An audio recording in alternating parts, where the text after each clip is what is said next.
Ang modus operandi itong mga taga-BFP, kapag hindi bumili ng fire extinguisher doon sa nirekomenda nila o pag-aari ng mga kasamahan nila, iniipit yung permit. Yun yung sumbong na palagi ko natatanggap noon pa. And I've been exposing that time and time again. Even when I was still a broadcaster many years ago, decades ago, I've been exposing this but nobody was listening to me. Natotoo po ito. At hindi pwede mag-deny itong mga taga-BFP na ang pinaka-racket dyan ay yung fire extinguisher.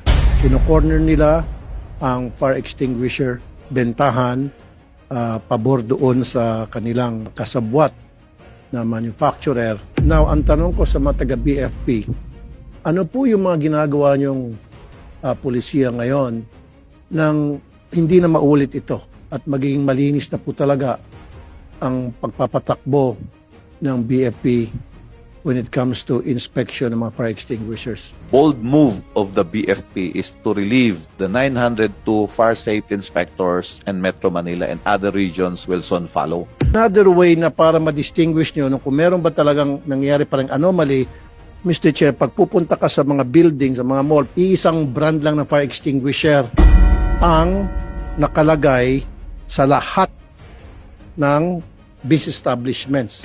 That should raise a red flag. We continue doing the monitoring on these anomalies and practices, but what we did for this time is to inform the public that the BFP is not into recommending any kind and any brand of fire extinguisher as well as the expiration, because it's not the duty of the Bureau of Fire to recommend. We are not into business and to tell the establishment owners that there's a need for you to refill or to recondition in a yearly basis, because it's very clear under NFA standard that fire extinguisher has no expiration. And soon we will be adopting a business ID number inspection scheme that no fire safety inspector will identify a certain establishment to be inspected, but rather it will be a system generated kind of inspection order. Wala akong babalik na inspector na mag-inspect sa same establishment so we can monitor on the makikita ho anong mali.